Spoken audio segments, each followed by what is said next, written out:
The Game of Life and How to Play It. Florence Scovel Shinn.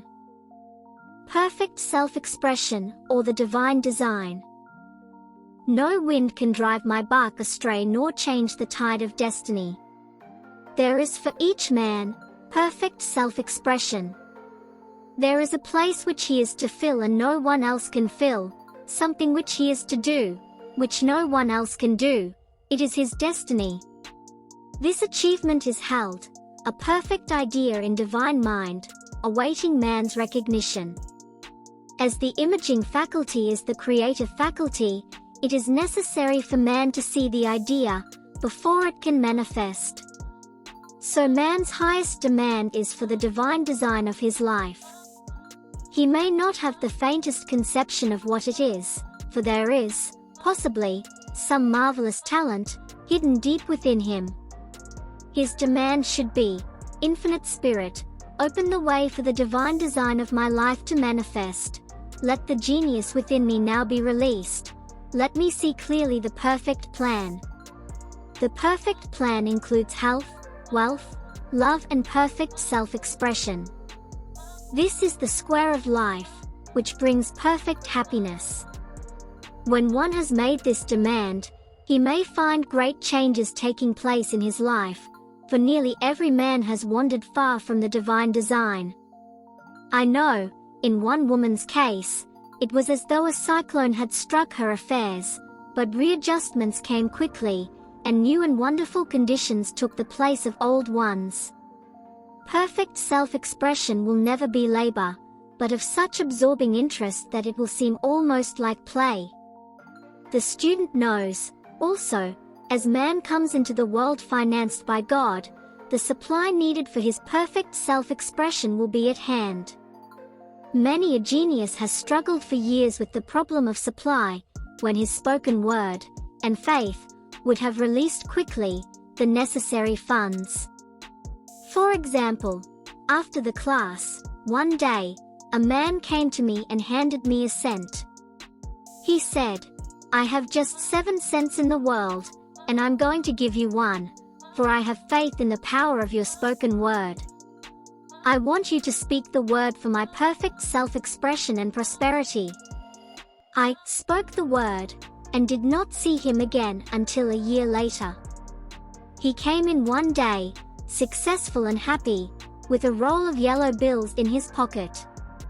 He said, "Immediately after you spoke the word, I had a position offered me in a distant city, and am now demonstrating health, happiness and supply." A woman's perfect self-expression may be in becoming a perfect wife, a perfect mother, a perfect homemaker, and not necessarily in having a public career. Demand definite leads, and the way will be made easy and successful. One should not visualize or force a mental picture. When he demands the divine design to come into his conscious mind, he will receive flashes of inspiration, and begin to see himself making some great accomplishment. This is the picture, or idea, he must hold without wavering. The thing man seeks is seeking him, the telephone was seeking Bell. Parents should never force careers and professions upon their children. With a knowledge of spiritual truth, the divine plan could be spoken for, early in childhood, or prenatally. A prenatal treatment should be, let the God in this child have perfect expression, let the divine design of his mind, body and affairs be made manifest throughout his life, throughout eternity. God's will be done, not man's. God's pattern, not man's pattern, is the command we find running through all the scriptures, and the Bible is a book dealing with the science of the mind. It is a book telling man how to release his soul, or subconscious mind, from bondage. The battles described are pictures of man waging war against mortal thoughts. A man's foes shall be they of his own household. Every man is Jehoshaphat, and every man is David, who slays Goliath. Mortal thinking, with the little white stone, faith. So man must be careful that he is not the wicked and slothful servant who buried his talent. There is a terrible penalty to be paid for not using one's ability. Often fear stands between man and his perfect self-expression. Stage fright has hampered many a genius. This may be overcome by the spoken word, or treatment. The individual then loses all self-consciousness, and feels simply that he is a channel for infinite intelligence to express itself through. He is under direct inspiration, fearless, and confident, for he feels that it is the Father within him who does the work. A young boy came often to my class with his mother. He asked me to speak the word for his coming examinations at school. I told him to make the statement, "I am one with infinite intelligence. I know everything I should know on this subject." He had an excellent knowledge of history, but was not sure of his arithmetic. I saw him afterwards, and he said, "I spoke the word for my arithmetic, and passed with the highest honors, but thought I could depend on myself for history, and got a very poor mark." Man often receives a setback when he is too sure of himself, which means he is trusting to his personality and not the Father within. Another one of my students gave me an example of this. She took an extended trip abroad one summer, visiting many countries, where she was ignorant of the languages. She was calling for guidance and protection every minute, and her affairs went smoothly and miraculously. Her luggage was never delayed nor lost. Accommodations were always ready for her at the best hotels, and she had perfect service wherever she went. She returned to New York. Knowing the language, she felt God was no longer necessary, so looked after her affairs in an ordinary manner. Everything went wrong, her trunks delayed, amid inharmony and confusion. The student must form the habit of practicing the presence of God every minute. In all thy ways acknowledge him. Nothing is too small or too great. Sometimes an insignificant incident may be the turning point in a man's life. Robert Fulton, watching some boiling water, simmering in a tea kettle, saw a steamboat. I have seen a student, often, keep back his demonstration, through resistance, or pointing the way. He pins his faith to one channel only, and dictates just the way he desires the manifestation to come, which brings things to a standstill. My way, not your way, is the command of infinite intelligence. Like all power, be it steam or electricity, it must have a non-resistant engine or instrument to work through, and man is that engine or instrument. Over and over again, man is told to stand still. O Judah, fear not, but tomorrow go out against them, for the Lord will be with you. You shall not need to fight this battle. Set yourselves, stand ye still, and see the salvation of the Lord with you. We see this in the incidents of the $2,000 coming to the woman through the landlord when she became non-resistant and undisturbed, and the woman who won the man's love after all suffering had ceased. The student's goal is poise. Poise is power, for it gives God power a chance to rush through man, to will and to do its good pleasure. Poised, he thinks clearly, and makes right decisions quickly. He never misses a trick. Anger blurs the visions, poisons the blood, is the root of many diseases, and causes wrong decision leading to failure. It has been named one of the worst sins, as its reaction is so harmful. The student learns that in metaphysics sin has a much broader meaning than in the old teaching. Whatsoever is not of faith is sin. He finds that fear and worry are deadly sins.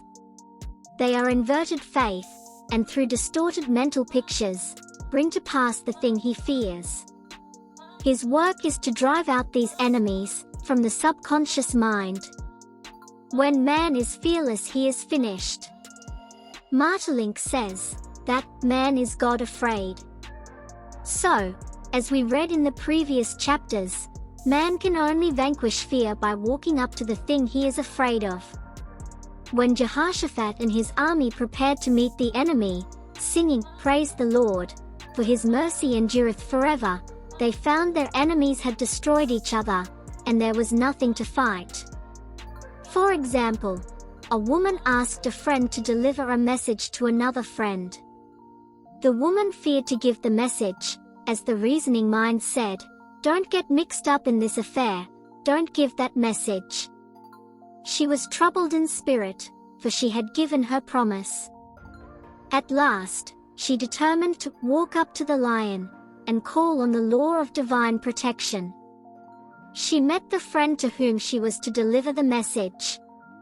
She opened her mouth to speak it, when her friend said, "So-and-so has left town." This made it unnecessary to give the message, as the situation depended upon the person being in town. As she was willing to do it, she was not obliged to. As she did not fear, the situation vanished. The student often delays his demonstration through a belief in incompletion. He should make this statement: "In divine mind there is only completion, therefore, my demonstration is completed. My perfect work, my perfect home, my perfect health." Whatever he demands are perfect ideas registered in divine mind, and must manifest, under grace in a perfect way. He gives thanks he has already received on the invisible, and makes active preparation for receiving on the visible. One of my students was in need of a financial demonstration. She came to me and asked why it was not completed. I replied, "Perhaps you are in the habit of leaving things unfinished, and the subconscious has gotten into the habit of not completing, as the without, so the within."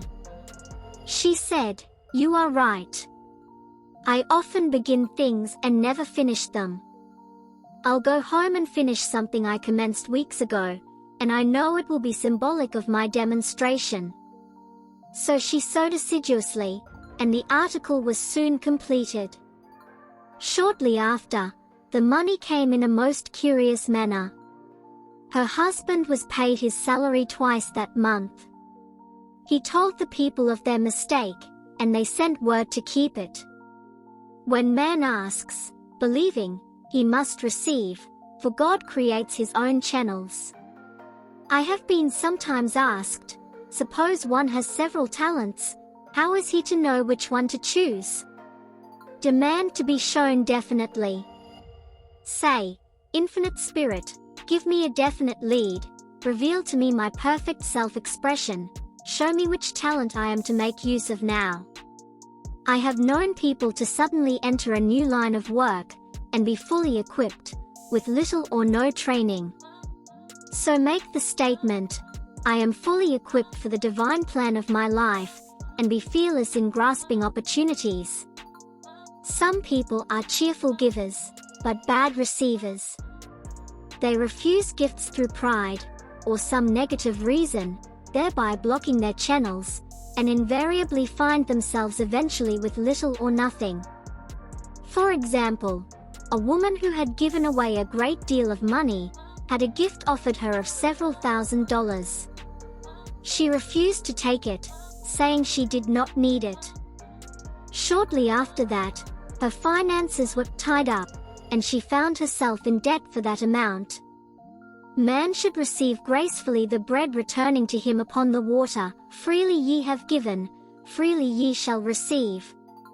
There is always the perfect balance of giving and receiving, and though man should give without thinking of returns, he violates law if he does not accept the returns which come to him, for all gifts are from God, man being merely the channel. A thought of lack should never be held over the giver. For example, when the man gave me the 1 cent, I did not say, "Poor man, he cannot afford to give me that." I saw him rich and prosperous, with his supply pouring in. It was this thought which brought it. If one has been a bad receiver, he must become a good one, and take even a postage stamp if it is given him, and open up his channels for receiving. The Lord loveth a cheerful receiver, as well as a cheerful giver. I have often been asked why one man is born rich and healthy, and another poor and sick. Where there is an effect, there is always a cause.